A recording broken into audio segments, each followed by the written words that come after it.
a groundbreaking energy storage solution engineered to deliver enhanced performance and extended durability, was gearing up to be the backbone of India's journey in becoming self-reliant in the EV sector. But when a cheaper alternative flooded in from across the border, the backbone didn't just snap. It went into a death spiral that no amount of brilliant technology could reverse. Its name, Log9 Materials.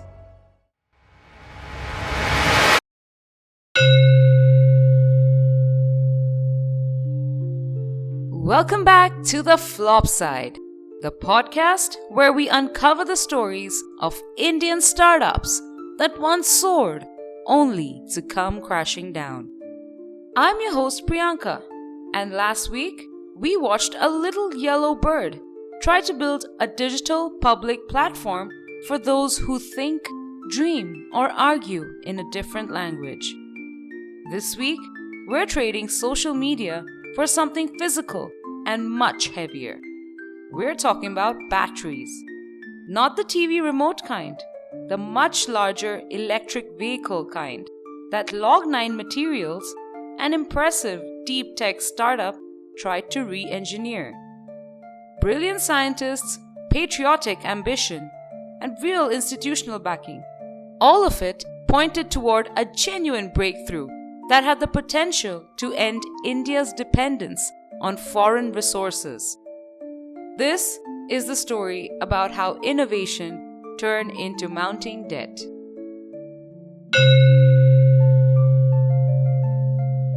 Act 1. The Spark. Let's go back to 2014, to an empty lab at IIT Roorkee, where a retired scientist from Delhi's National Physical Laboratory and his grandson were conducting experiments using self-funded second-hand equipment. That grandson was Dr. Akshay Singhal, at that time a final-year materials engineering student who had discovered a fascination with nanotechnology. And what started out as experiments on the weekends with his grandfather turned into something much bigger. Because in April 2015, just 1 month after graduating, Dr. Singhal incorporated Log9 Materials, becoming the very first startup incubated by IIT Roorkee's own business incubator, 𝗙𝗵𝗲. But he wasn't chasing a business plan, because he had realized quite early on that he had quite the penchant for research, and specifically the more hands-on kind, with practical applications and real-life implications. He wasn't alone for too long. Pankaj Sharma joined as a co-founder in late 2015, bringing entrepreneurial and commercialization experience. Karthik Hajela, a chemical engineering graduate from IIT Roorkee who had spent time at ITC, came on board in 2016 as a co-founder and eventually as the chief operating officer. The three of them weren't trying to build a battery company. Not yet. Log9's first obsession was graphene, the ultra-thin carbon material that scientists had spent 2 decades trying to commercialize into something real. In its earliest years, the company explored graphene for purification systems and even built graphene-based oil spill sorbent pads. That technology was later deployed for actual environmental cleanups, including the 2020 Mauritius oil spill. This wasn't a company chasing hype. It was a research lab looking for the highest leverage point to apply its core competency. And in 2017, they found it in energy storage. With that, Log9 began serious research into aluminum air fuel cells, an exotic technology promising, on paper, electric vehicle ranges of up to 1,000 kilometers on a single charge, several times what lithium-ion could offer at the time. The pitch was compelling, especially in India, because India imported almost all of its lithium-ion cells at high cost with a fragile supply chain and with technology that hadn't been designed for Indian heat, Indian roads, or Indian charging infrastructure. Aluminum, meanwhile, is one of the most energy-dense metals by weight, and it's something India actually has in abundance. Log9's proposed fix for aluminum air's biggest weakness, rapid metal corrosion, was to use graphene in the cell's construction to slow that corrosion down and extend the fuel cell's working life. The whole system, Log9 claimed, would come in 30 to 40% cheaper than a comparable lithium-ion pack. They had raised a modest seed round from 𝗬𝗵𝗲 partner back in March 2017, and by late 2018, the team had developed India's first aluminum air fuel cell prototypes and formed early collaborations with the Indian Institute of Science and Indian defense research bodies for material testing. But that's when they realized their design had a major structural flaw pertaining to EVUs. Fuel cells, aluminum-based or not, deliver constant, steady energy. A vehicle doesn't drive like that. It accelerates, brakes, idles, and lurches forward again. And just like that, the company's founding technology thesis was being revised before its first commercial product had even shipped.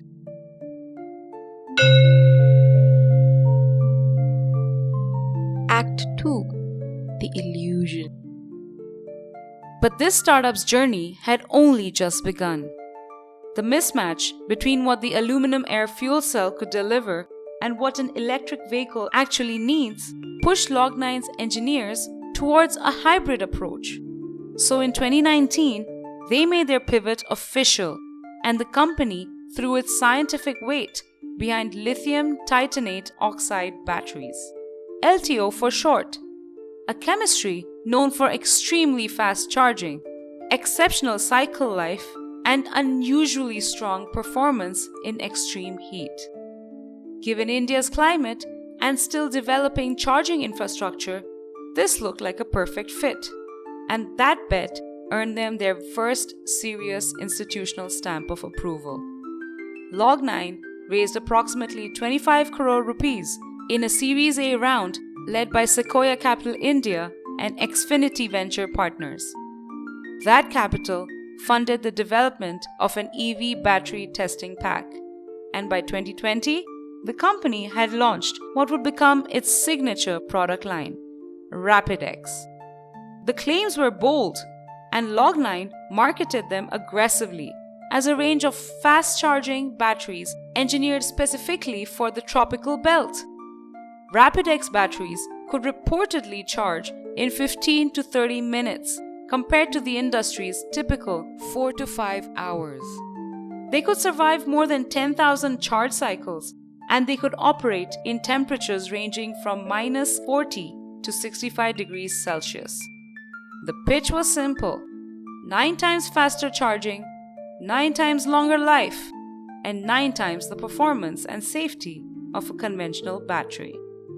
RapidX was designed in India and for India.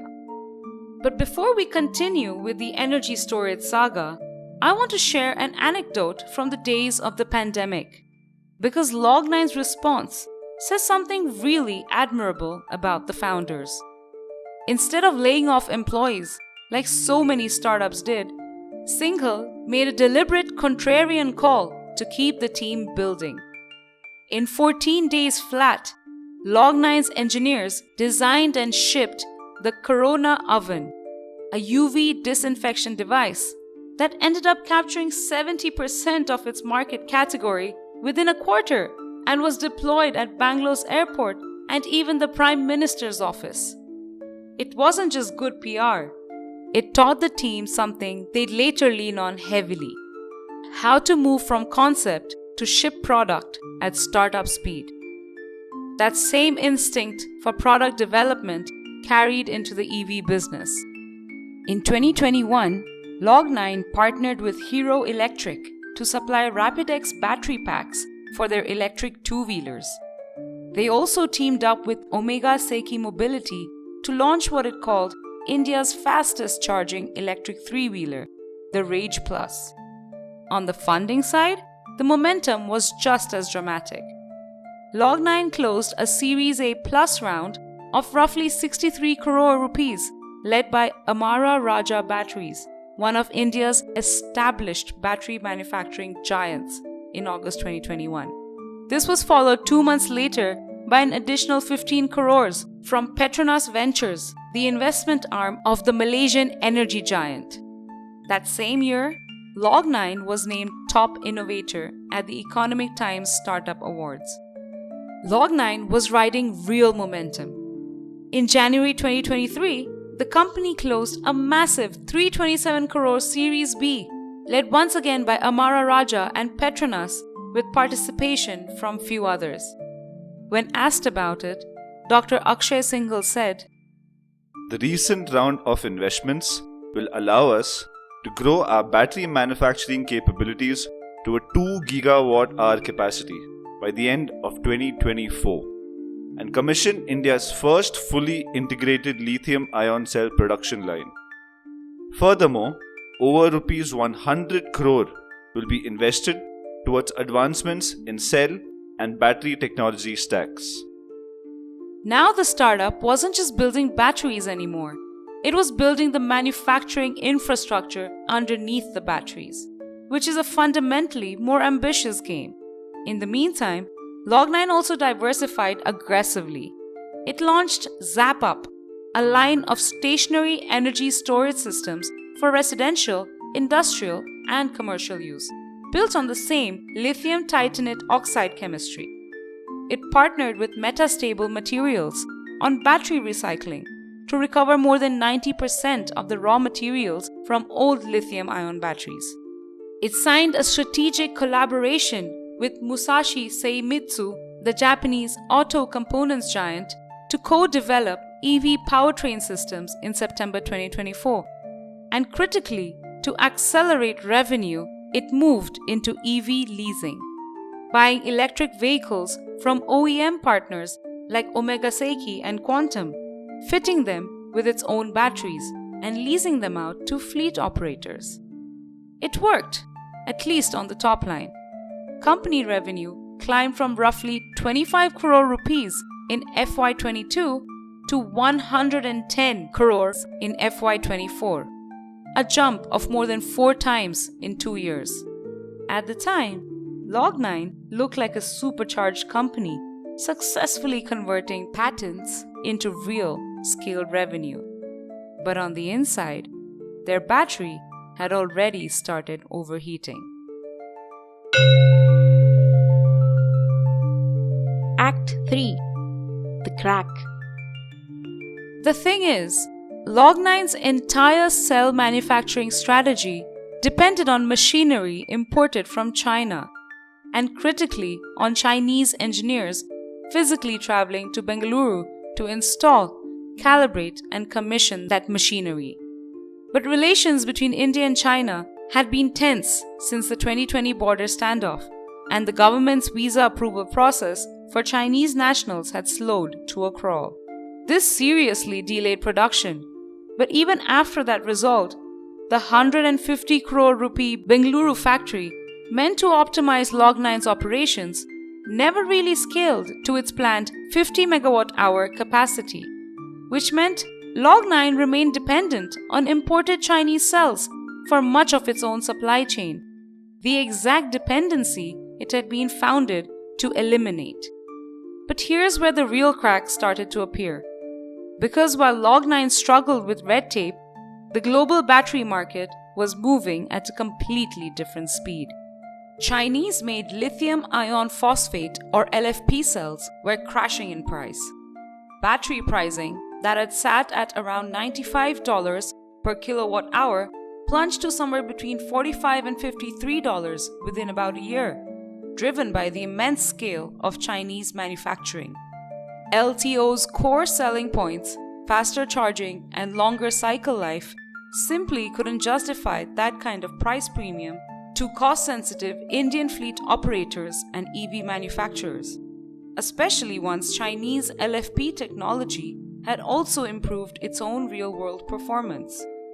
Log9's foundational chemistry bet, the one that had attracted 𝗵𝗲 𝗏𝗏 and Petronas in the first place, had been overtaken by the very market it was trying to disrupt. Compounding the technology problem was a mounting operational one. The EV leasing business, which had looked so elegant as a recurring revenue model, turned into a cash flow trap instead. To buy vehicles from OEM partners at scale, Log9 had taken on venture debt and worked with financing platforms like 𝗏𝗶𝗏 and 𝗧𝗵𝗶, often at steep interest rates. It then leased those vehicles to fleet operators, expecting steady monthly payments to service that debt. But when the underlying batteries underperformed on range and reliability, customers pushed back, paying only a fraction of what was owed or defaulting outright. Log9 still had to service its own lenders regardless, and the company found itself borrowing new money simply to repay older debts, a pattern that never ends well. The 4x revenue growth we had seen earlier was built on this broken leasing model, and losses were now climbing fast, with total accumulated debt reaching approximately 200 crore rupees. The once roaring company was now scrambling for survival.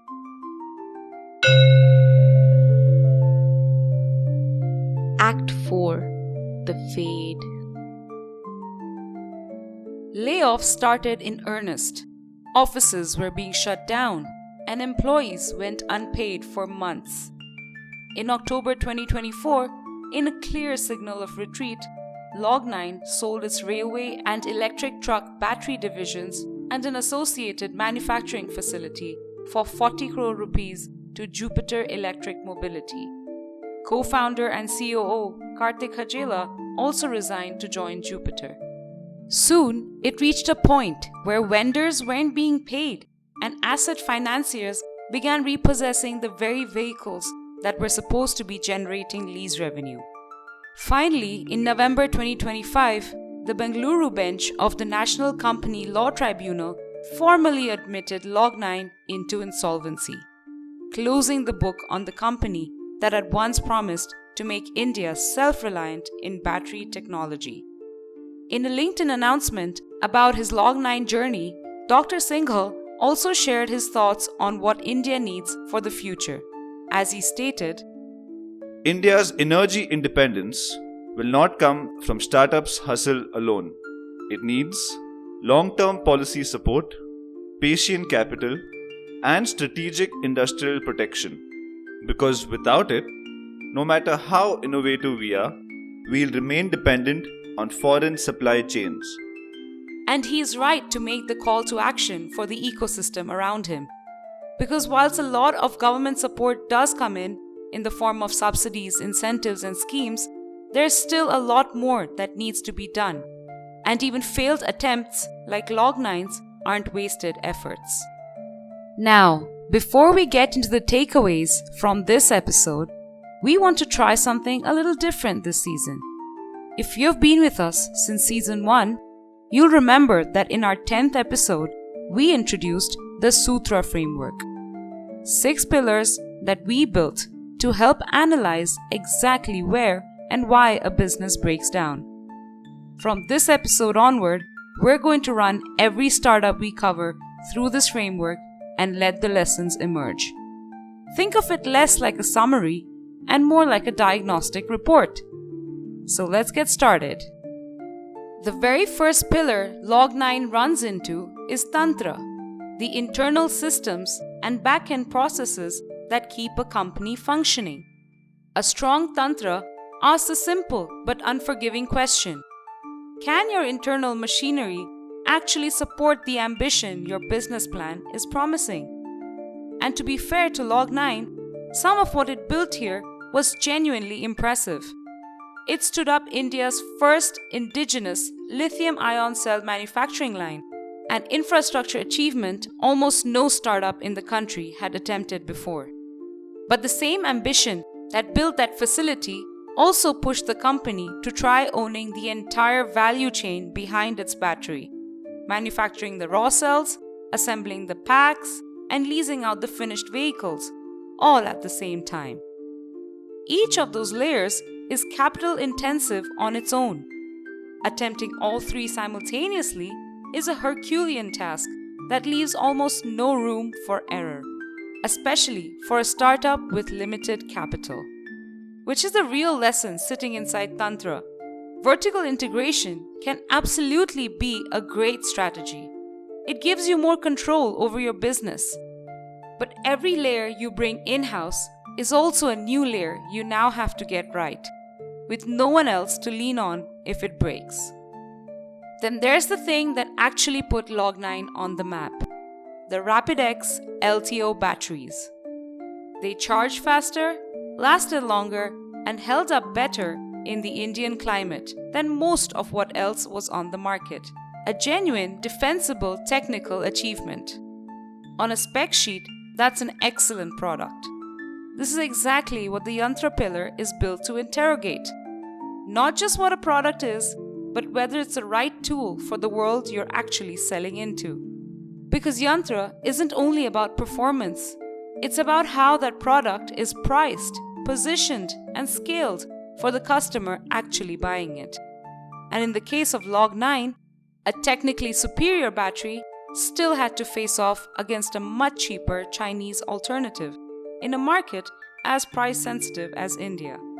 And superior specs alone weren't enough to win that fight. And underneath it all sat the economics, the numbers that were supposed to prove the business actually worked. Log9's leasing model looked like a smart response to a real problem. It quadrupled the company's revenue in 2 years and proved there was a real demand for what it was building. This is the terrain the 𝗧𝗵𝗲 pillar covers, and it asks a question that's easy to overlook when the top line looks healthy. Is the revenue coming in actually cash you can spend, or just money you're owed? Recurring revenue only means something if the cash conversion cycle behind it holds up. And Log9 had to spend big upfront to buy and deploy batteries and vehicles, then wait, often in vain, for fleet partners operating on razor-thin margins to pay their monthly dues. Revenue on paper and cash in the bank turned out to be two very different realities, and the gap between them is exactly what starved the company of the working capital it needed to survive its technology transition. Log9 spent a decade trying to free India from its dependence on foreign battery supply chains. In the end, it didn't fail for lack of vision. Which leads us to the question, if you had to choose between building the safer, slower version of your vision or the ambitious, all-at-once version that might actually change the world, which failure would you rather live with?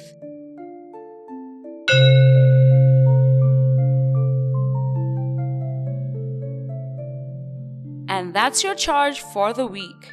No shortcuts, just a slow delivery of electric lessons. If you enjoyed this breakdown, make sure you're subscribed to The Flop Side so you don't miss what's coming next. Before we power down, here's a fun fact from the halls of Oxford University's Clarendon Laboratory, where an electric bell has been ringing almost continuously for over 180 years, powered by the same battery. It's called the Oxford Electric Bell, and the exact chemical composition of its dry pile battery is a complete mystery. Scientists refuse to cut it open to find out because doing so would ruin the world's longest-running battery. Now, if you've got a hot take on India's power independence or a startup story you think belongs on this show, find us on Instagram at theflopside.podcast. I'm your host Priyanka, and I'm here with my co-creator Nandita.